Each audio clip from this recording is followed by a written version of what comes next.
Hey, welcome everybody. Welcome on a beautiful Friday night. Hope y'all are having fun here. This is Tyler. You can see sitting here by myself. Ron and CEO Nick are currently in their luxury suite at a San Diego Gulls game, enjoying the $2 beer night. So hope they're having fun with that. They might join us a little bit later for the show. I am expecting NoID Justin to jump on anytime to do the co-hosting duties. It looks like he might be backstage here, so I'll give him a couple minutes to get set before we bring him on. But hope y'all are having a good Friday here. Definitely kind of I don't know, not too much to talk about over the week as far as just like the amount of stuff, but Lord knows Antonio Brown gave us quite a bit to talk about. So we talk about that, of course. NFL Week 18 coming up here, college football championship coming up as well. But before we get in on that, actually, it looks like here.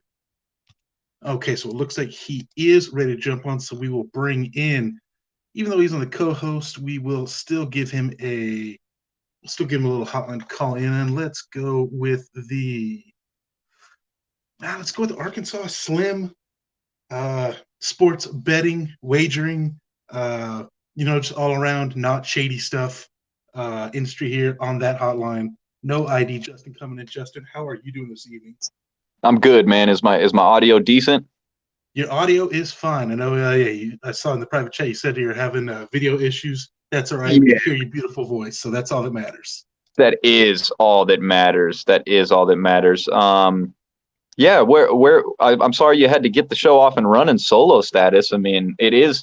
As a viewer, it is enjoyable to see the full scope of your handsome face, though.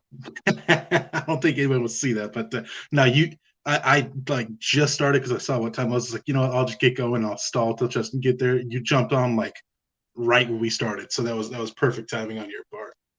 Sweet deal. So I mean, wasn't a really busy week. I mean, there was some like small Antonio Brown story or something this week. I mean, I don't something, yeah.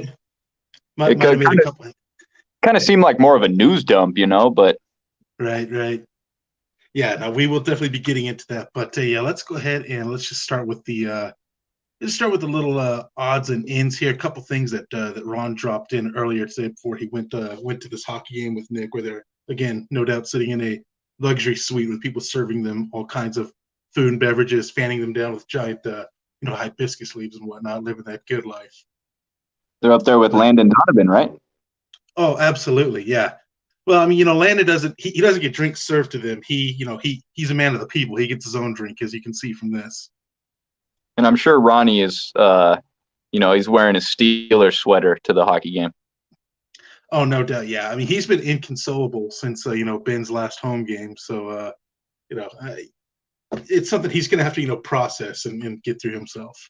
No, yeah, I heard earlier this week he was really irate on social media. He was upset that Tomlin didn't let Ben throw it 70 times so he could break 200 yards passing. That would, it would have been real close. I think he might have just gotten 200 yards. But yeah, just a couple odds and ends that, like I said, Ron dropped in here. You see this first one, just a little hockey note. No, we don't give a whole lot of love to hockey, but see here on this day, Wayne Gretzky, his 1,000th game, and just his absolutely absurd numbers that he put in, even in that short period of time, would still be the all-time points and assist leader, top 5 in goals. Just give you an idea of like, you can talk about LeBron James, Michael Jordan, Babe Ruth, all kinds of, people that dominated the game, but like nobody really did it like Gretzky, man. Yeah, there's only been one guy who was able to get the moniker the Great One. That wasn't given to Jordan, like it was given to Gretzky for a reason, man. And yeah, it's crazy. I know we're similar age groups, but when you think about like, whoa, oh no, we just got hijacked. He took off his Steelers shirt. Everything's cool. Everything's cool. Goals up 2-0, by the way. Oh, they're beating up on Stockton. Okay, nice. Nobody cares. Go Kings, go. Take your ass back to Stockton. Again, that's like a real team, dude. Take your ass back to Ontario.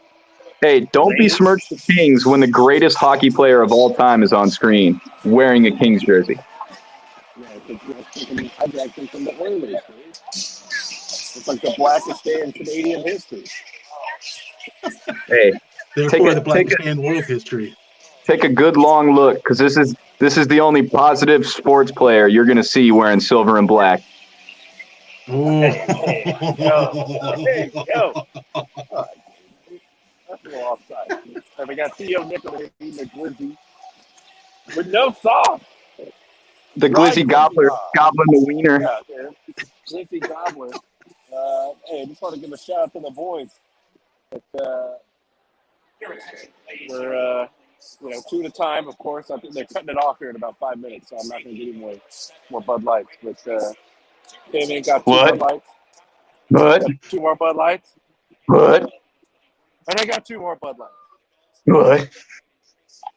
How many buds have you had tonight? I'm working on 5 right now, and I got 6 on deck. Okay. So I'm Nice on the hook $12 for investment $12. there. Yeah, on the hook for $12. Can't really beat it. Out here on assignment, reporting for the field as he fills his face with Bud Light and hot dogs.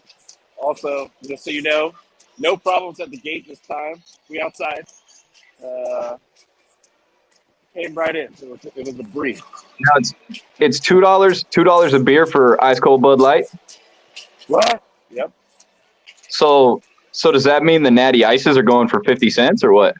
Nah, dude, I think they just box out the natty ice tonight. Because, They give you $1 if you order a natty ice. Yeah. You win a raffle ticket. Anyway, let me see if I can flip this around. I feel like the AHL's going to come after me. Talents. Matter of fact, I think Ronnie walked up to the counter, slapped the 20 down, and said, "How much natty ice can I get?" And the guy just handed him the nozzle. Yeah. All right. That'll get you 25 seconds on the nozzle straight full. Hey, wait, hold on. Talent's talking. The voice of God is talking. Are you on the same side that Callan's box is set up at, or are you on the opposite side? And he's up here holding it down. Okay, there we go. On the opposite side of this section up there, in front of that blue Bud Light. Of course, Bud Light. What? Sign. Can you hold the phone closer to the booth? I want to get a little audio of them golden pipes, bro. Dude, I don't know. I'm on AirPods right now, so I don't know if I'm going to be able to pick up the ambient sound. Just chuck them an AirPod and tell them to put it in for 5 minutes. I mean, I feel like they're supposed to patch me into the Wi-Fi. I know they got it up there.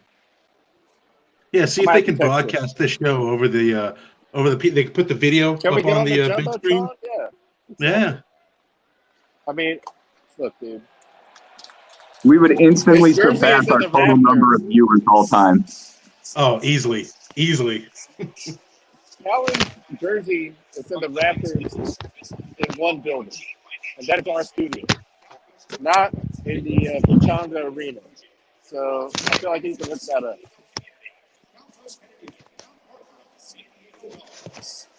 Hey, but shout out to Willie O'Ree.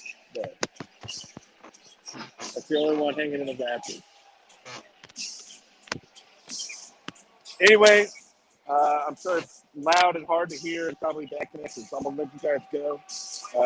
But anyone else that wants to tail me, we're going to get hot this week. We're going to get real hot, and we are going to be rocking the heater chain. So if you want to wear that chain with me on Monday, well, we'll get to the picks. Yeah, we got your picks lined up, so we'll get into that a little bit here. Permanently wear the 500 chain. Get out of here. Football team and Giants going under 37. They suck. Hey, yo. All right. You'll hear no disagreement from this guy. Yeah. Hard to argue that. Straight up.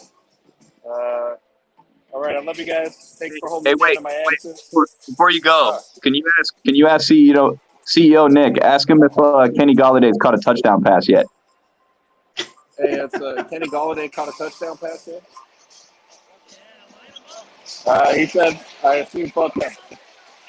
No, absolutely not. We just had a jumbotron of about 12 ice cold Bud Lights hanging out on a railing in front of some festive Gulls fans, at least for tonight. There we go. Well, you better catch up, bro. Yeah, right. Well, I mean, they cut it off, dude. No excuses. All right, I'll see if I can find some stragglers. Maybe some half-drink ones. I can add those up to like 13, 14, 15 Bud Lights. Half drink with a half cigarette put out in it. Dude, everyone in here has got to show backs. It's all good. Yeah, I just think it'd be phenomenal if you were just wandering in an empty section of the stands. You picked up two already opens, and then you stone colded them. Just There was talk about that maybe going on, but I would have to probably move away from some of the civilians over here in the open end of the bowl. So, alas, it was not to be. I have too much respect for my neighbors over here to make such a scene, such as the All right, I'm gonna let you guys go.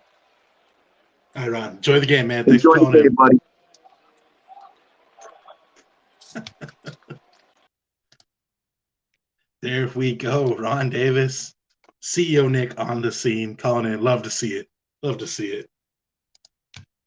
Let's get the show going on here. The other little bit we had before let's not kid ourselves. The meat of the show this week is going to be football. But the other little thing that I saw Ron dropped in here, world number one tennis player Novak Djokovic in a bit of a situation down in Australia right now, down there for the Aussie Open. He thought he had a medical exemption as he is apparently not vaccinated. The Australian government feels otherwise. They've got him locked up in a hotel for the last few days where they've apparently had some people there seeking asylum that have been at the hotel for like several years now. So that's kind of like a fucking weird situation. But yeah, the Aussie Open may not have the number one tennis player in the world if this thing can't get resolved. So kind of the whole situation is touch and go right now, but just a real weird situation going on there. Yeah, I don't know how this one's going to play out, but I guarantee you the Serbian military is mobilizing as we speak. Oh, absolutely. Yeah, they are ready to strike at a moment's notice for sure. Yeah, no, it's interesting, man, and this is just this is something that I'd actually heard a female tennis player as well. I can't remember the name offhand. I'm definitely not the foremost expert in women's tennis, but she also similar situations with her visa, and she's being held as well now. So yeah, crazy situation, man. I guess though, if you want an Australian to win the Australian Open, this is definitely improving those chances. So it's all one giant plot. They're going to keep them locked up there for 2 weeks, and then once the tournament's over, ship them out. Yeah. Every non-Australian is going to be locked in the same hotel. Like, no, sorry. Sorry, man. Your visas just ain't right, man. I don't know what's going on. You might be on to something. That's right. Do it for Steve Irwin. But yeah, I mean, look, kind of you said it earlier. I said it right before you jumped on. Just not a whole lot of news going on outside of the football this week, but that's fine. Big week for football here. We will get into first. We'll just talk the college football championship Monday night, Georgia, Bama, in a rematch that I don't think anybody outside of Georgia and Bama fans really care about. People don't really want to see this, even though it is the two best teams in the country. It's like, yeah, it's a rematch. Nobody really cares. You can see here Georgia, 2.5-point favorite. Tickets still for $330. So there you go. If you're in Indy, you got money to burn on a Monday night. There you go. Justin, I don't know. What are your thoughts on this game? I mean, you don't make Saban an underdog. That's my thoughts on this game. I know Georgia was very impressive in the early meeting in the season. Not as impressive in the conference championship game. They still have that great defense, but I mean, it's Nick Saban with, time to prepare. And you're just, if you don't think that guy has Georgia minus 2.5 plastered all over their facilities this week, you're high. That's what he does. He's a master motivator, and I fully expect Alabama to blow the doors off of Georgia. But I hope I'm wrong. Yeah, I mean, I think you're right. I mean, like, this is Saban with 10 days to prepare. The line actually opened at Georgia -3, which that one surprised me. You can see it's hasn't gone down much since. So a few more people taking Bama, but still it seems like a lot of people are just kind of taking Georgia. Which, go ahead. Sorry, I was gonna say I have to assume the sharps are coming in late on Bama. I mean, that sounds right. I could definitely imagine this swinging pretty heavy, Monday afternoon. But yeah, I'm with you. Again, Saban has 9 or 10 days to prepare. Like, he already kind of owns Kirby Smart. Like, it that's Smart's kryptonite. Like, he's beaten everybody, but he hasn't beaten Saban.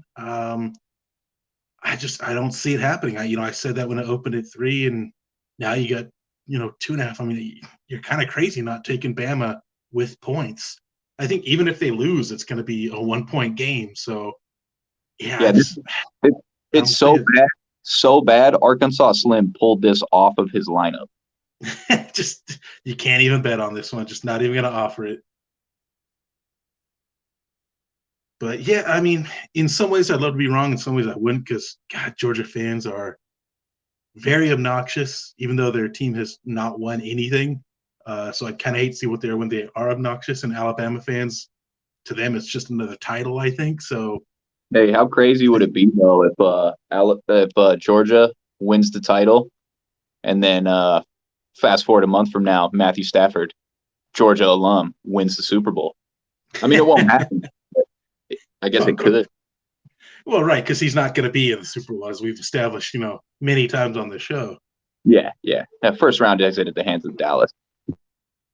But I gotta ask you, and Justin, you work late. Usually, it's kind of like you get off work, you come home, and you're like, it's right on time for the show. So I mean, I don't know if you'd even be able to, but I mean, would you have any interest in watching this game? I will. I mean, it's a national championship, I mean, yeah, I'm actually off on Monday, so yeah, there's a good Oh, there we chance go. I will be watching a bulk of this game. Off and on, obviously, college football. I'm not as not as gravitate not as pulled towards it as the two of you may be. You especially. I know you dabble in it much more than I do, but I mean, hey, it's a national championship. I'm definitely gonna watch, and then I'm just gonna watch and try and figure out ways that a Pac-12 team would have beat the winner. uh, if the entire other team got COVID, that might be how a Pac-12 team could have won. Yeah, I mean, like, I'll watch it again. I am a massive college fan, so I'll have it on. I probably won't be paying full attention to it, but I don't know. The rematch just doesn't interest me, even though this is clearly the two best teams of the country. I don't know. Just kind of been there, done that with Bama, Georgia, especially the last few years, where it seems like they play each other in the conference championship and then in the national championship or in the playoffs at some point in time. Just, I don't know, kind of tired of the game, but I don't know. It should still be good. Again, going to be a lot of guys that you're going to be seeing on Sunday in the next couple of years playing in this game. So definitely got to watch out for that, if for no other reason. No, you're right there. But if ESPN had its way, they would have Georgia play Alabama 10 times a year and just air it every week. Oh yeah, yeah. It would be like what the European Super League was supposed to be, except it would just be these two teams, and that's it. Nobody else in the league. They'd be the Globetrotters and the Generals. Well, speaking of Sunday football, let's get into the NFL. But before we get into the games, we got to start with. I mean, we got to talk AB, right? Like, we have to talk about AB. This has just been an ongoing story that gets fucking crazier and fucking crazier every day. We talked about it Monday. AB, of course, quitting in the game, taking his pads off, doing jumping jacks, whatever, through the end zone, leaving, showing up the next game the other day. On Wednesday, he released a statement. Obviously, it's you can't read it, but released a statement through his attorney on Wednesday. I don't know if you read it, but I'll say AB made some interesting points that it was kind of like, okay, I did read it. I've read it multiple times. I can give you bullet points. Yeah, I mean, if you want to give the bullet points, yeah, that's perfectly fine. I mean, the gist of his message was, "Hey, I didn't quit on my team. I have this bad ankle injury that I've been battling through. The coaches knew about it. The team knew about it. The GM knew about it. I tried to battle through and play. It got really bad in the game to the point where I had to sit down. Coach came up to me and asked me, "What's wrong? What's wrong with you?" Which, according to Antonio Brown, he already knew what was wrong with him. Antonio Brown, according to him again, replied, "My ankle, coach." And he said, "I can't go in." And according to AB again, Bruce Arians responded, you're done. Did the throat slash sign, and apparently that's when AB took the cue to leave the field. He took that as I was just cut from the team, so he took his stuff off and left. Now, obviously, news is coming out since then that that's not the case, obviously, and we all know that the NFL has the field completely mic'd up. So that audio's out there somewhere. I'm sure some of that visual footage is out there as well. But Sure. this is AB, man. And it's going down this spiral where it's just getting crazier and crazier. Now you have the apparent Instagram model who came to fame as We'll get to that. Yeah. We'll put that on the back burner. But this guy, it's just I don't know, and he's now he's like trying to throw other people under the bus. He's trashing Tom Brady. He's trashing Alex Guerrero. And then I don't know. Do you have that in the holster as well? The Alex Guerrero exchange. I didn't clip that. That's one I forgot to get. I meant to, and I just didn't make a note of it. So just to catch anybody up, apparently he had hired Anthony Guerrero for his services, paid him $100,000, and it didn't work out. They were going to go their separate ways. So Antonio Brown reached out via text to drawing a blank, Gonzalez, Guerrero. There you go.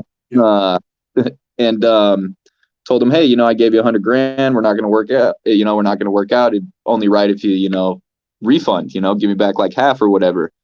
And Alex Guerrero's response was one of the most polite, nice responses I've ever seen from somebody being asked to pay back $50,000 to somebody. And for some reason, Antonio Brown just saw fit to post the screenshot of that exchange with the caption, "Look at the type of people I'm dealing with." Like, well, yeah, understandable. You're a fucking asshole jerk, and this guy's respectable and operates like a normal business should. So that's taboo to you, understandable. Not to mention he tagged Tom Brady in that as well. So, yeah, and how do you do it? Yeah. And the short-term memory must be gone. This is the same Antonio Brown who didn't want to pay a personal chef 10 G's like 2 months ago. So who are you? I'd like to see your response to the guy hitting you up for 10 G's. I guarantee it wasn't half as polite as Guerrero's. Yeah, that was definitely the funniest part of that. Was like, oh, him mad at at somebody not paying him money. Huh? How about that? Even though, like you said, Guerrero, perfectly professional, polite response of like, yeah, sure, I'll refund you. How do you want me to send you this money? Yeah, it's just been getting weird. Like I said, there's other stuff I got in here we'll get into. Initially reading the statement, you cannot believe Antonio Brown. I mean, obviously he's got a proven track record of being a shithead. So you cannot believe him. But reading the statement, it was kind of like, okay, this isn't completely like not feasible. Like this could possibly have happened. It's just obviously just to state to your point, when this was released, at the time it was released, I'm right there with you. Everything that he stated in this was totally believable. I could totally see, a misunderstanding on the sideline in the heat of the moment. Let's keep in mind the offense was on the field about to try and convert a 3rd down at that time.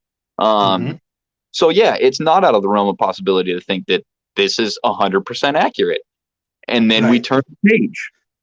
Exactly. Yes. Yeah. Later that same day is when he released the exchange with Guerrero, which again, I don't know what his thought was. Like, oh, look at this, I got this guy. Like, oh, you got a guy being polite and professional. Okay, whatever your point was. That's and fine. Again, I'm paraphrasing here. Alex Guerrero's response was essentially, "Hey, B, what's up, man? Totally understandable. Wish the best for you on and off the field. Let me know how to get you that remaining balance." That was the gist of his response. The absolute most professional response you can give is what he gave. And again, AB tried to tweet out to Tom Brady like, "Oh man, like this is the guy you deal with." Like, yeah, I can see why Tom Brady deals with him actually. So that all happened Wednesday. Thursday, we get this bombshell. Turns out that he smuggled in Instagram thought Ava Louise into his hotel room. Justin, I know you listen to McAfee. Kind of them talking about that was just like that, how the players could do that, because teams will hire security to sit outside your door and just make sure nobody comes in, comes out. So kind of that was funny. If you want to look at that, that's entertaining. but yeah, he smuggles in this OnlyFans thought who got famous for licking toilet seats last year, in spite of COVID. They go in there, they knock boots. He tells her, "Watch what wait and see what I do tomorrow. Fuck the NFL," saying all this kinds of stuff. And then, of course, we saw what happened the next day. So when this story dropped, I mean, you texted us immediately, like as soon as you heard this, and it was like, I'm not that surprised, but I would not have seen this coming either. Oh man, I might as well. I might as well have been a kid that got his most prized possession opened up on Christmas Day, man. Like when I saw that, I just all I thought was what I text you, gentlemen. This will carry us through the off season, guys. Oh yeah, definitely. So, and look, I ain't knocking that girl. She obviously makes a lot of money doing this. Hey, you can make your money, do it. But just the least surprising yet still craziest turn this could have taken was her coming in again. Them just fucking the night before the game, whatever. And oh man, like you gotta imagine, is allegedly this was taped. Like she's probably holding him up for money for this. Like, hey, I'm gonna release unless I get paid. Oh, and reportedly from her, he wanted her to record it and wanted her to, put it out there. So, and again, shout out Pat McAfee. Last update via Pat McAfee today. OnlyFans for Ava Louise still free, gentlemen. Still free right now. You can sign up. Guys, that's a deal. Hey, if you got an OnlyFans account, why wouldn't you follow her, right? I just want to know, like, while they're doing their business and he's smashing, does he like get halfway done and he just pulls out, rips the condom off, takes the shirt off, throws her the deuces and walks out? Does jumping jacks into the bathroom and then just storms off? She's like, "What are you doing? What'd you pull up?" "Oh, it's my ankle." Oh man. And then so this came out yesterday, and then today I haven't seen this yet, but I know AB went on to the full Sim pod. I have. Okay, you did see. See, I saw a couple clips. I read a couple a couple of the quotes from it where basically First of all, oh, okay. Were you gonna be able to roll the clip, or you can't roll it, huh? No, I don't have the video. All I have is the picture. Okay, just know that even though you can't hear the audio, the three gentlemen sitting around Antonio Brown are all AB ball washers. Carry on. Yeah, I gathered that from the couple clips I saw because they weren't calling him out on. There was one guy, I think, when AB was trying to say, like, oh, who was the best player of the team? I think one guy would kind of slightly chimed in, Mike Evans. The other guy's like, oh, it's AB, it's you, you're the best, man. Like, just absolute ball washers from what I saw. But yeah, he went in there, just kind of buried his team, buried Tom Brady, said he's the reason they won the Super Bowl. The team's nothing without him. I don't know, did he discuss, I'm sure they had to have asked him, are you acting up because of CTE? I don't know if they addressed that or not. I mean, you heard the interview. So I didn't see anything of that nature. I didn't see the entirety of the interview. I saw about a 4-minute clip, basically to what you were mentioning, the discussion about him being the reason they won. He's the best player on the team, which is just laughable and asinine, man. Anybody who watches football or has watched football over the last few years, Antonio Brown was the best offensive player in football for probably a decade. His years in Pittsburgh, I mean, consecutive 90-catch seasons. I mean, just some amazing numbers. He's the fourth best target on his team. I would not put him above Evans. I would not put him above Godwin, and I would not put him above Gronkowski. And speaking for Ronnie wouldn't put him above Ronald Jones. That's true. So, like I said, at best he's the fourth best target on that team. So for him to come out and just be, I mean, yeah, is he trying to promote his new rap album? Which, by the way, I tried to play a few tracks. It's fucking awful. Or what is he doing? Is this hype up for the? And that's the only thing I keep hearkening back to is when he got in that car after the game, he made mention of my Netflix special. My Netflix special. I can almost 100% guarantee this guy has a deal with probably Netflix or some other media outlet, and he's planning on doing his own Last Dance, Michael Jordan style. So he's going on his way out. He's burying everybody. He's making as many headlines as he possibly can, and then he's just going to roll from there, But clearly this guy doesn't care about relationships, about friendships, about people he burns. And, eventually he's going to be sitting down in a room with 3 dudes that aren't AB ball washers. And they're going to tell him, and you know what he's going to do? He's going to get up, he's going to take his shirt off, he's going to throw up the deuces and jumping jack out of the interview. Yep, absolutely. Yeah, I mean, like hearing the stuff you said about Brady, like, dude, Brady's the reason you were back in the NFL. Like Brady vouched for you, like brought you into his home. Brady's the reason you have your last 3 jobs. Let's be honest, at least 2. And furthermore, it's like the whole concept of this guy just when he first like left the team, the day it happened, and then that initial release of his came out, a lot of people, I saw multiple tweets, people were pointing out this guy was 55 yards away from a $333,000 bonus. He was 1 touchdown away from a $333,000 bonus. And I think he was like 4 catches away from another $333,000 bonus. So he stood to make another $1 million in incentives, this next week.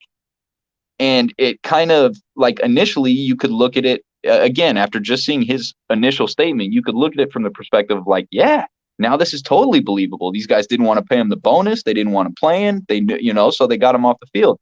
But then in hindsight and in retrospect, I know we haven't quite gotten to that yet, but Bruce Arians came out after the game and his take was completely different. His take was, he was bitching for catches. He was bitching for targets at halftime and had to be calmed down by the team. And then he started back up again on the sideline again. So now that factoid about his stat bonuses, which was something that initially kind of worked in his favor, now it's working against him in this narrative. It seems totally believable that this guy was like, hey, I want that, $999,999 in bonuses. Throw me the fucking ball. So the funny thing about that is, I don't know if you had seen news that came out. This may have come out Wednesday or Thursday, I don't remember. But apparently earlier in the week, he and his agent had asked for the team to just give him those bonuses, like at that point. Not even that he earned the stats, just like, hey, give us that $1 million in incentives. Yeah, I actually didn't know that. And that is a huge factoid too, because that plays into, again, some of his comments in this interview earlier. He said, I'm supposed to be Tom Brady's boy, but I'm going to prove it 1-year deal. Rob Gronkowski's Tom Brady's boy. What kind of money did he get? And that was his whole point. It was like, why aren't I getting this much? So clearly it's a money issue. It's a selfishness issue. It's the same issues that the guys had for the last decade. I don't know why anybody should be surprised. And to all these people out there that are saying, oh, it's mental health. He hasn't been the same since, he got hit by Burfict, blah, blah, blah, blah, blah.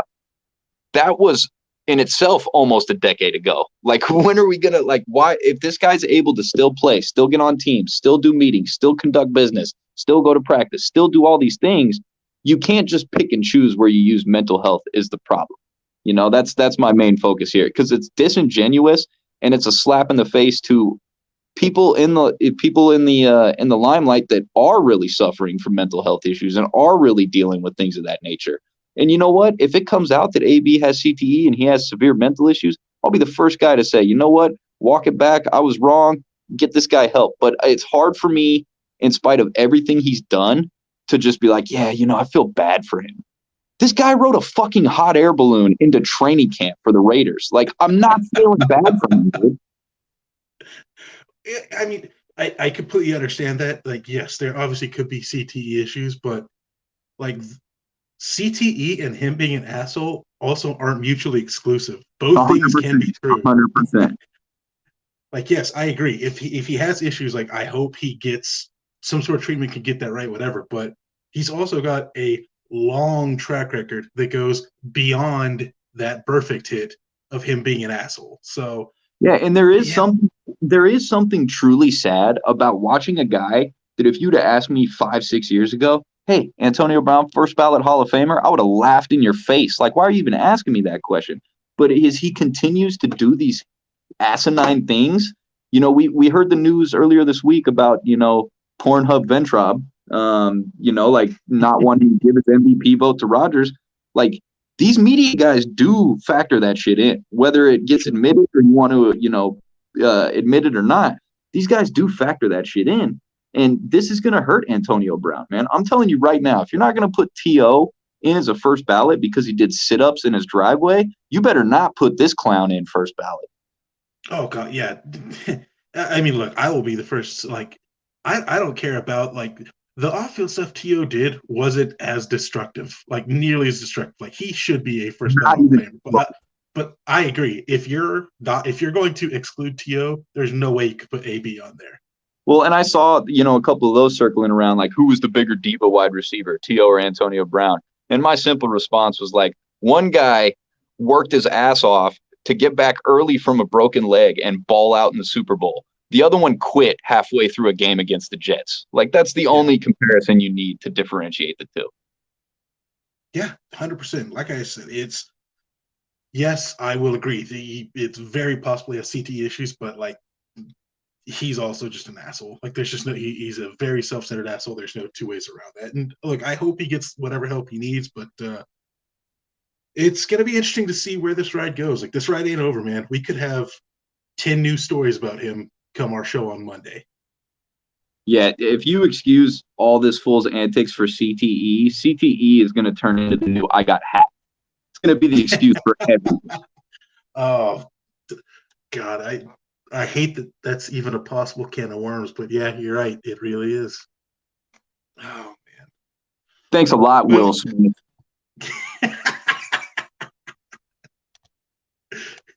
Well, let's get off this and let's get into the actual games here. So we do have a full slate of games this weekend, starting on Saturday night here, or actually Saturday afternoon. We got Kansas City going into Denver. Kansas City is, I believe, so I have a little bit of trouble reading that here. Kansas City is a 10.5-point road favorite here. Kansas City, who has a spot clinched, Denver is eliminated, but Kansas City can still possibly get that 1 seed in home field through the playoffs. Like, it is a real thing. So I don't imagine Kansas City is going to be completely sitting out on this one here. I'll just go ahead and say I've got Kansas City covering the 10.5. I think Denver is just awful. Fangio's on his way out.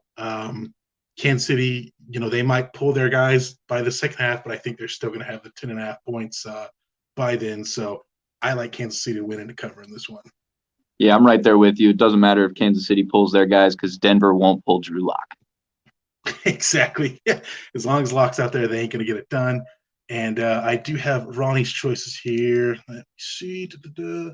Oh, and to your point about Kansas City, competing for that number 1 seed, it's definitely a factor, man. I don't know if anybody realizes or, last I checked, the number 1 seed is the Tennessee Titans, and they're getting a pretty special player back healthy for the playoff run with Fred Williams. So good luck. Yeah, they're getting a guy that has missed half the season and is still number 6 in rushing yards back. So yeah, that's going to be interesting. So Ron, he decided to go with the over 45 in this one. I mean, if you're guessing that, you're hoping Kansas City lights it up because Denver is not going to score much. No, not at all. Then Saturday night, another game that has playoff implications. 2 teams that are in it, but are looking at possible seedings. I think Philly's kind of locked in. They've got a couple scenarios where they can maybe move up to the 6th seed. Dallas pretty much locked in the 4 seed. They a couple possibilities they can move up to the 2nd or the 3rd, but for the most part, it looks like they're going to be in the 4 seed. Justin, I defer to you on this one. Yeah, this would be the closest I've come to picking against the Cowboys. But I won't. Give me Dallas to win. Dallas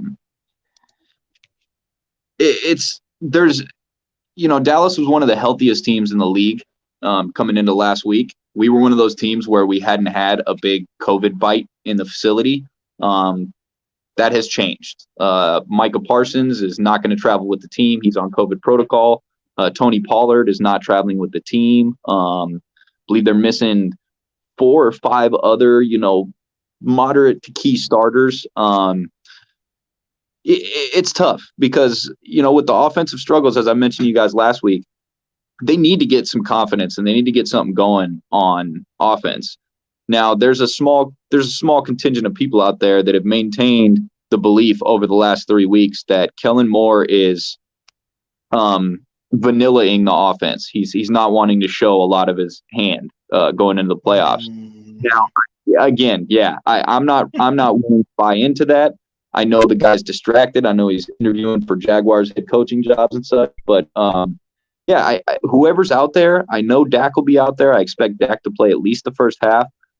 Get some confidence going on offense. That's the one thing I want out of this game. I honestly, again, I don't care if Philly wins this game or not. Dallas needs confidence going into the playoffs. And, there is that outside shot that this would be their opponent next week. It's a very outside shot, but it's still an outside shot. So that also does factor into, how much do we want to show these guys? Because at the end of the day, whether they match up in the first round or not, these are guaranteed 2 playoff teams. So even if you don't match up in wild card weekend, you don't rule out the possibility of matching up with them further down the line. So I think that will factor in. But despite all that, I still expect Dallas to win this game. The defense is too much, and they still have that bet to win against the offense. I think they need a couple more turnovers to catch back up. Yeah, well said there. I'm kind of with you. I could see this being kind of like a preseason game where like both teams' first stringers are out there for the first half, and then they just both sit everybody in the second half because, again, it's just a couple a couple seating spots. Like no way, man. Ronnie, dog mentality.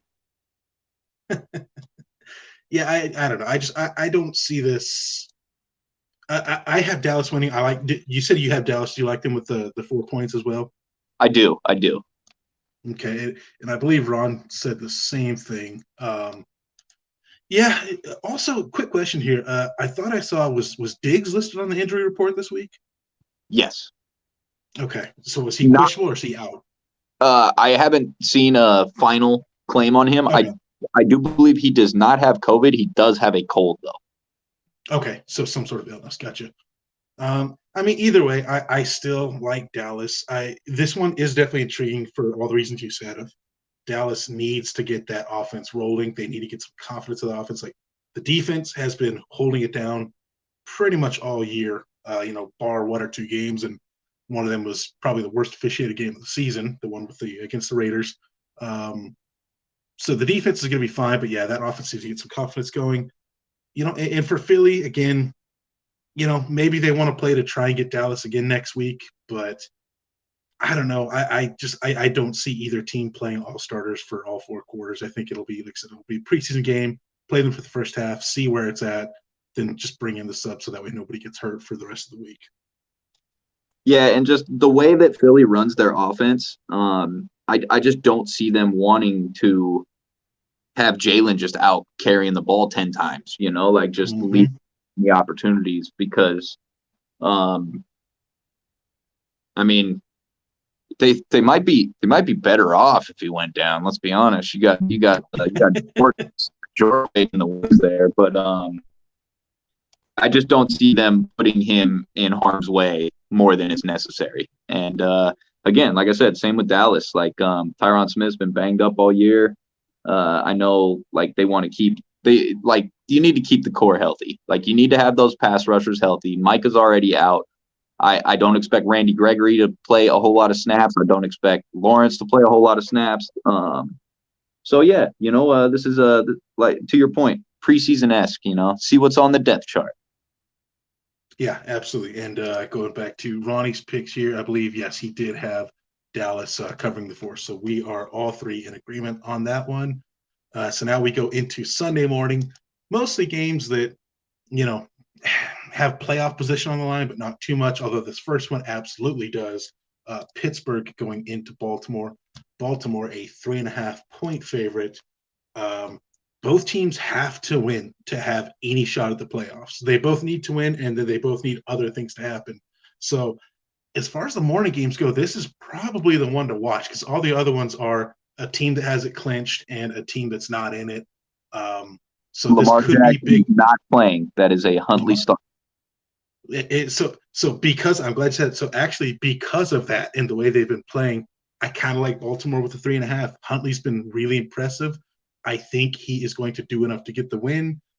Big Ben's career will go out on a loss on the road to a division opponent. Baltimore will set themselves up to have a shot at the playoffs. Justin, what are your thoughts? I concur, and I know Steelers aficionado Ronnie is not going to like to hear this, but yeah, I love Hundley, man. I love me some Hundley, and you know, Ben got his victory lap last week. Almost felt a little sad. He looked like he just didn't want to leave, didn't take off his helmet, but Yeah. yeah, those days are behind us. Let's get ready for the Mason Rudolph era to begin. Well, speaking of big Steelers fan aficionado, Ron taking Pittsburgh 3.5. He might as well just said money line. He thinks Pittsburgh's going to win this. He thinks Pittsburgh's going to have a shot at the Did playoffs. you even really need to look at the spreadsheet to know what he picked? No, we all knew he wants Big Ben to keep playing, and Jaime the Greek jumping in here saying he also likes the Ravens as well. So now we go into the next game here: Cincinnati at Cleveland. Cleveland as a 6-point favorite here. Cincinnati's pretty much said they're going to be resting everybody. Cleveland is going to actually have Case Keenum starting at quarterback, which I think probably to their benefit. When I read that, I still don't like the 6, but I think because Cincinnati's playing all backups, I kind of like Cleveland to win. I'm taking Cleveland on the money line. Again, I concur. Cleveland's going to win that game. I will. Yeah, give me money line. That's a little too dicey. Yeah, if it was like 3 or 4, I might take Cleveland to cover, but I think they're just going to win outright. Yeah, and to your point, man. Rumor is Joe Burrow will be in a hyperbolic chamber, encased in carbonite and surrounded by 15 armed security guards. So they're keeping that. As well they should. He got hurt at the end of last week, so they're definitely not going to want him to do anything here. You see, there we go, Ron liking the Steelers there. Jaime the Greek also taking the Bengals over the Browns. He still likes the Bengals backups, which like the Browns are pretty bad, so like it's not. I guess it's not that far off. But let me see. What did Ron say on this one? I think he took Cincinnati. Yes, he likes Cincinnati +6. Maybe not to win, but he at least likes them to cover. I mean, look, it's a game that means nothing. Cincinnati's, they can move up a spot or two. It's not really going to matter. They're going to have a home game next week anyways. Cleveland's not playing for anything. So, yeah, I mean, not out of their own possibility, but not a game that really matters. Speaking of games that don't matter, Green Bay at Detroit, which, Justin, did you hear the news about Aaron Rodgers threatening to possibly pull out of the Super Bowl if they make it that far?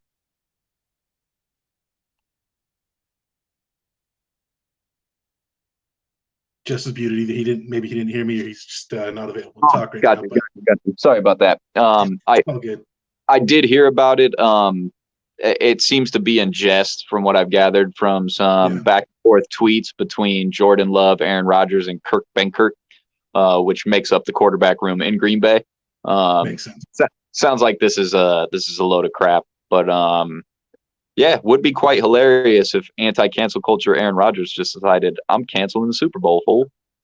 It would.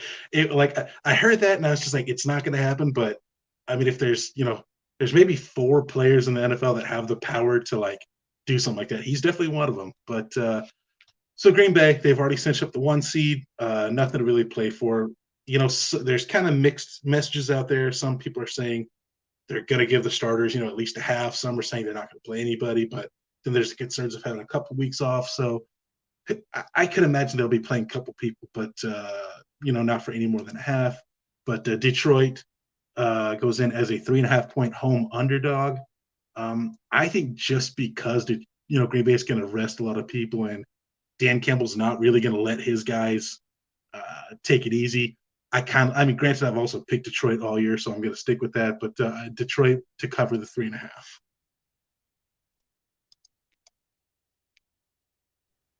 I don't want to agree with you across the board, so just give me Green Bay. Are you taking Green Bay money line or Green Bay with the points? Money line. Green Bay money line. Because I don't even want to make the pick to begin with. I respect it. I think we might differ a little bit later on, but who knows? Ron on this one, I believe he likes Green Bay with the points. Son of a bitch. But yeah, I mean, like not an interesting game. I don't know. I'm mostly just picking Detroit because I've picked them all year, and I don't want to change anything yet. So next one up here, Tennessee at Houston. Tennessee will still be resting Derrick Henry. They hope to get that first round bye so they can still rest him another week, then bring him back fully healthy in the second round. Houston, nothing to play for there. Houston, a 10.5-point home underdog.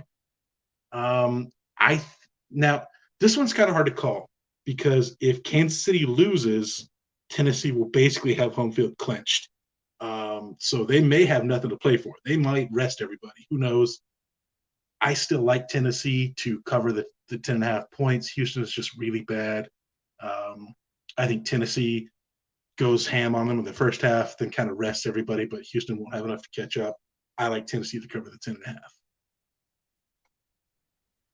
I actually like Houston to Houston's underdog, right? Home underdog. Yeah, I like Home Houston. underdog, yes. Do you think it's a case where they'll be able to keep up because Tennessee won't be playing everybody for a full game? I don't know. See, that's the intriguing thing because Kansas City takes place tomorrow. These guys will already know. So Right. I just don't see Vrabel as the type of coach that even if they had it locked up, I don't see him not going out there and trying to win the game, I guess. So I do think Tennessee will try and win the game. I just don't see them blowing the doors off of Houston because, again, to your point, if the starters do not play the extent of the game, Houston, this is kind of like this is a lot of guys like final chance to get some game film out there. I think a lot of the Houston players are going to be giving it their all, and also this is kind of a showing out party. Like this is Houston's last chance to say, hey, any quarterbacks want to come here in the offseason? So I definitely see them putting forth max effort. Cooks is still out there. Yeah, give me Houston to cover. All right. I mean, yeah, look, that's fairly reasonable. Like I said, to me, it's just hard to call because we don't know what kind of team Houston's going to put out there until Kansas City plays. Ron agrees with you. He likes Houston with the 10.5 there. Now, the next game up here, we have Indy going into Jacksonville. Indy already has it. I think they already pretty much have a playoff spot clinched. Jacksonville still a dumpster fire here. Indy is a 15-point road favorite, which is pretty crazy. I think really all Indy is playing for is positioning here. Even then, man, Jacksonville is just so bad. 15 scares me, but give me Indy with the 15. No, me and Ronnie are going to be lockstep on this one too. I took a sneak peek at the spreadsheet. That's too big a point total. Give me Jacksonville to cover. Yeah, it is a huge spread. I think even if Indy pulls their guys in the second half, I just don't think Jacksonville is good enough to make a difference. So that's just my logic on it. But yeah, again, speaking of games that mean nothing, and when we bring up the next screen, Justin, I'll let you start going first on these picks since I've been going first this whole time here. But this game means absolutely nothing here. Chicago at Minnesota, both teams eliminated. Probably Nagy's last job. Could be a new opening for head coach in Minnesota as well. Who knows? Minnesota 5.5-point favorite. I know Chicago impressed last week, but they were playing a shit team. I like Minnesota to cover the 5.5. I still think Cook and Jefferson to go out there and play for something. They'll be able to get the win and they'll cover the spread. Yeah, not only were the Bears playing a shit team, they were playing quite possibly the last game at Soldier Field. So did some extra motivation out there. Man, I don't even want to pick this game, but it's give me Minnesota. That means nothing. Like who cares about Minnesota, it? And Minnesota's going to beat the brakes off them. I believe. I see Jaime agrees with this. I believe Ron picked the same for this one as well. Yes, he did. Minnesota minus 5.5. Ron agrees. Speaking of games that mean nothing here, Washington and the Giants. Giants a 7-point home underdog here. Justin, your thought? If you have any thoughts on this one. Giants are really bad. So I guess give me football team / Commanders. Yeah. Washington team TBD. Yeah, I'm with you. I got Washington -7. Not even that I think they're good, just the Giants are that bad.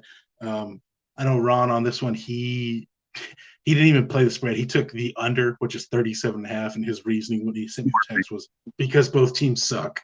Yeah, smart man. The crappy team, by the way, that the Bears stomped last week, that was the Giants, ladies and That gentlemen. was the Giants. Yes, yes.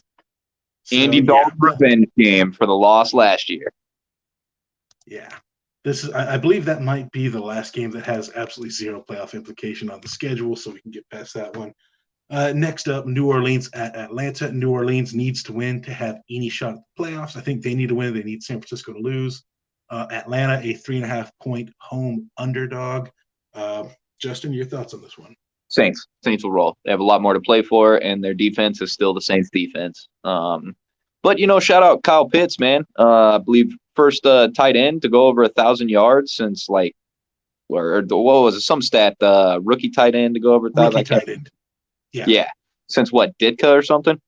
Something like that. Yeah, I don't remember what it was exactly, but it was something crazy Kyle like Pitts that. seems to be all he was hyped up to be, and kudos to them. Now they just need to rebuild the offensive line, the defensive line, the secondary, the wide receiver core, and the quarterback, and they'll be good to go.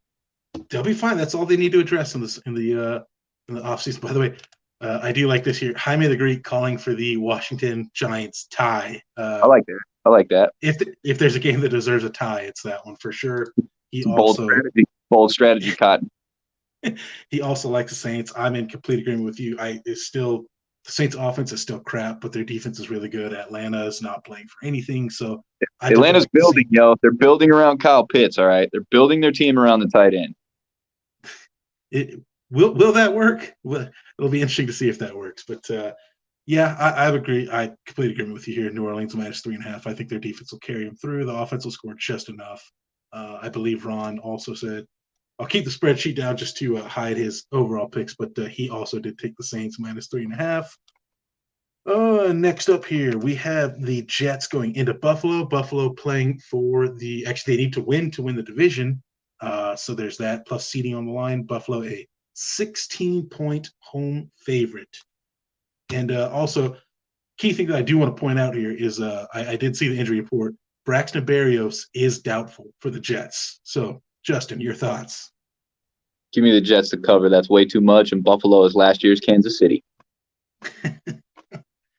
See, I would have said that. I would have completely agreed with that if I didn't see that Berrios was hurt. Like, he kind of is the Jets offense at this point in time.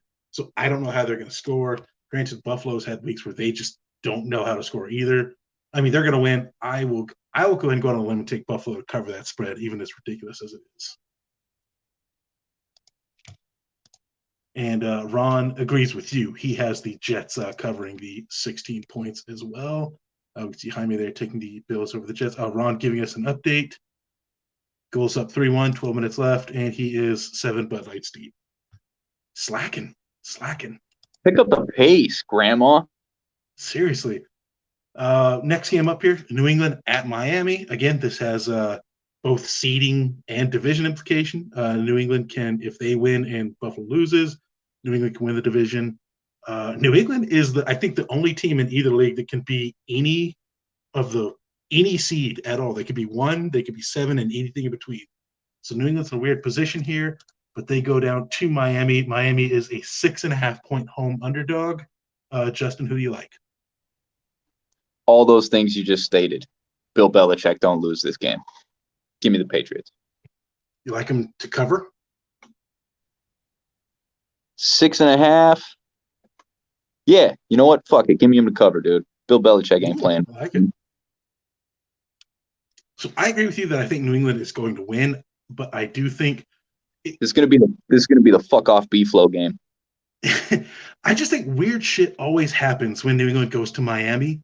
So I think New England wins, but I think Miami's going to cover the 6.5. Like, it could end on some weird field goal kick that gets knocked down by a seagull, and New England wins by 2 points that way. I like New England to win, but I like Miami to cover. Ron, in his picks, also likes Miami to cover the 6.5. But like I said, I think New England wins, but I don't know, man. Weird shit happens in Miami when New England goes down there to play. Jaime likes Miami outright. Interesting call there. I don't know if I'd bet against Belichick this late in the season. Let's see here. Next game, we got Carolina going into Tampa Bay. Carolina playing for nothing. Tampa Bay playing for seeding at this point in time. Tampa Bay goes in as a 8-point favorite here. Justin, who do you got on this one? Tampa Bay smashes and covers. Yeah, not much else to say there. Even without their best player. That's right. That's right. Look, Tom Brady in his career has shown he needs star players at receiver to win, right? That's the one thing we know about Tom Brady. He can't get it done with fucking no-namers out there at receiver. No, I'm with you. Hogan. Yeah, Tampa Bay's Carolina's just so bad. Tampa's gonna jump out early. They'll rest the starters in the second half, and it's not gonna matter. They're still gonna win. They're gonna cover. Ron agrees. We are 3 all the way across in this one. Tampa Bay covering -8. And Jaime also likes the Bucks in that one. Next up here, real interesting game for your Cowboys as well. Seattle going into Arizona here. Arizona needing to win and the Rams to lose to win the division. Otherwise, they are most likely going to be the 5 seed going into the NFC playoffs. Arizona a 5.5-point favorite. Justin, your thoughts? JJ Watt, dude. Give me Arizona, dude. Give me Arizona, and I like Arizona to cover. Yeah, I just think this could be the last game in Seattle for us. Who even knows? But Arizona's going to win. Arizona's going to cover. Seattle's just an absolute dumpster fire. Arizona struggled a bit, but they kind of got it back last week against your Cowboys. I don't see any way they lose. I like them to cover. I think this is the second game in a row where we all agree because Ron also likes Arizona -5. Real quick, to your point, I do not feel for 1 second they got right against the Cowboys. Anybody that watched the entirety of that game, Arizona wasn't blowing the doors off. It was a lot of Kyler Murray scrambles, couple decent deep ball throws. But for the most part, I felt like they were the team I expected them to be coming in. Dallas just didn't do a good enough job offensively. I thought the defense played well enough to win that game, but just couldn't put points on the board. And you left points on the field via Greg Zuerlein's foot again. So that's the type of stuff that, as you know, being a Bolts fan, will bite you in the ass almost every time it happens. So yeah, I'm not completely sold on Arizona by any stretch of the imagination. In fact, I totally wouldn't mind seeing them in the first round and getting that rematch. But Seattle is just terrible. Seattle scored 50 last week against the Lions. Seattle also gave up almost 30 last week against the Lions. So Seattle is not a good team. Yeah, no, they're just awful. I'm real curious to see what they do because, they gave Russ so much money. I don't know if they can build around him just with how much it's just a whole weird situation up there. But, yeah, it's not good. Seattle's terrible. Next up, big playoff implication game for both teams here, actually. San Francisco going into L.A. San Francisco, if they win, they're in for sure. If they lose, there's a chance they miss out on the playoffs. Rams need to win to clinch the division. You're also looking at seeding issues there, seeding possibilities.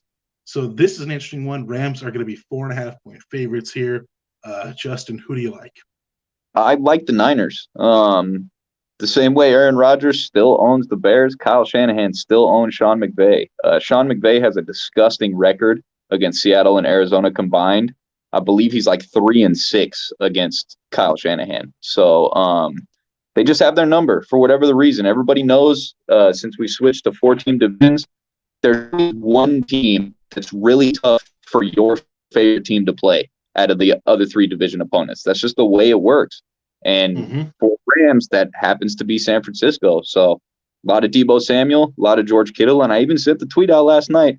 As a Dallas fan, I would rather see the Rams, the Cardinals, or the Eagles. I want no part of the Niners. I want no part of trying to stop Deebo Samuel and George Kittle. I think those 2 guys are 2 of the best offensive players and weapons in football. I know Deebo Samuel went over 1,300 receiving yards and 300 rushing yards this season. I believe he's the first player to do that. Shout out Cordell. You're on your way, Patterson. Just need somebody to throw you the fucking ball. But yeah, I just give me San Francisco to win this game. And hopefully for Rams fans' sake, we don't get another Stafford pick six rolling into the playoffs. Well, look, as long as he doesn't turn it over 3 games, they're going to win, right? That's what Eric Dickerson told us. Eric Dickerson did say if they turn the ball over 3 times, they're going to lose, which I know is a very bold statement. But those are the hot takes we would come to ED for. Well, looks like Jaime agrees with everything you just said there. He likes Niners in this one. I think our good buddy Tong also says Niners easy money, and to which Ronnie actually has a response to suck his dick. So there we go. There's that. Look, everything you said makes complete sense. Like, yeah, the Niners are that team that just the Rams can't figure out. That said, I still like the Rams going into this one just because the game means so much. Now, granted, you could argue the game obviously will mean more to the Niners because they have to win, because if they don't win, there's a chance they don't make it. But I just think the Rams are going to want that home field, so they are going to go into this game, take this one seriously. I like the Rams to win. I like the Rams to cover. Ron on this one didn't even touch either team. He actually just took the under, which is he's saying under 44.5 points. And then the big game to finish off the weekend here, Sunday night, been flexed out. My Chargers going into Vegas to take on Ron's Raiders here. The Chargers going in as a 3-point road favorite. Justin, your thoughts? Chargers by 3. Cha. echoing Vic, huh? Yeah, man. Sounds like a good pick to me. Chargers by 3. Cha. But come on now. Jaime agrees with you, Chargers over Raiders. I tend to agree on this one. The Chargers they're healthy now. Now, granted, we've seen with this team that can change with so many players in the blink of an eye. The Chargers are healthy. This is a team that, 3 weeks ago took Kansas City to the limit, which they seem to always do. Then they just absolutely laid an egg against Houston. I make no excuses for that one. That's just an absolutely terrible game. But then they bounced back, handled their business last week with everybody healthy. I like the Chargers to win this one. I like them at the -3. I think they're going to cover. I don't think that game earlier in the year was a fluke when the Chargers kind of just ran them off the field. I still am not buying into the Raiders as a playoff team. Obviously, this could be hubris. This could absolutely bite me in the ass. But yeah, I think the Chargers win this one. I think they win this one pretty easily. Justin Herbert, y'all. The chosen. He's going to bring the mad death energy into Reliance Stadium. Chargers by 3. Cha. And so, yes, Tom, we did talk about this. We did talk about this earlier in the week here. There is a possibility if the Steelers beat the Ravens, Jacksonville beats Indy, which, I guess you can just stop right there. That's probably not going to happen. But if that happens, the Chargers and Raiders tie. They both make the playoffs. That's what we're both pulling for, but it's probably not going to happen. What do you mean that's probably not going to happen? There's a man lining up under center for Indy. Old Carl Wild Card Wentz.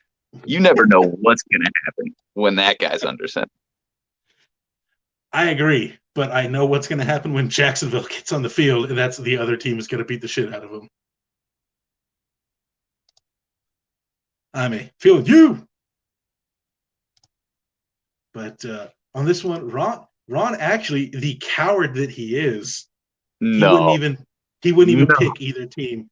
No, he went with the over/under. He's taken the under on 49 points. Mister, I only bet on money lines even when it's not due to time constraints. Really? Man, seriously. Hey, I'd expect nothing less from on the fence career 500 guy. True words. We shouldn't be surprised. But yeah, that's everything right there. Again, exciting. However many Bud Lights he ends up drinking by the time he leaves that game, it's going to be exactly half as many as he intended to drink when he arrived. That's at the game. true. That's true, exactly. Right, just 50-50, perfectly. If he intended to drink 9, he'll drink 4.5. That's just how it is. No doubt, no doubt. If he has to, he'll drink 4 and pick up a half on the way out and just pound it. Exactly. But yeah, that's everything. I mean, looking forward to just an exciting weekend of football here. Justin, obviously your team playing Saturday night, full slate of games, most of them with some sort of playoff significance on Sunday. So that's going to be fun. So we will be. Sorry, I was just gonna say I can't wait, man. I mean, aside from Kansas City getting the early start tomorrow, it's almost like our games are bookending this awesome football weekend. So That's true. And yeah, I mean, we all know how I feel. Raging Dallas Cowboys through and through. I'd be lying if I said I wasn't most looking forward to the Monday night game this week. So Sunday night. Oh, excuse me, Sunday night. Say, oh yeah, you're looking forward to the college football championship, of course. Yeah. Damn it though, Sunday night, that sucks, man. I'm not off on Sunday. Well, it's I'm sure Ron and I will be going back and forth in the text thread about that, so you'll know exactly what's going on. But yeah, looking forward to that. We will know the playoff fields Sunday night, or at the end of Sunday night, so we'll be able to talk about that on Monday. But Justin, do you have anything else you want to say before we get out of here for the night? No, man. Just like I said, looking forward to Sunday night. Watching the race take place between my dad and Ronnie as which one's going to get muted by me first. So should be fun, though, man. Should be fun. Looking forward to it. And fingers crossed, you guys don't have Hockey League on that game. Oh God, that would be something right there. But yeah, we will see what happens. Justin, thank you so much for jumping in here. Thank you, Ron, for calling in. But definitely, Justin, thank you for jumping on since he couldn't be here. I didn't want to be on here rambling by myself because I don't think you'd be able to see that. No, man, always. Absolutely. So we'll be back here on Monday to recap that, possibly with 87 new breaking news stories from Antonio Brown. We'll see what his crazy ass is up to this weekend. But we love you guys. You know the drill. Keep that fire.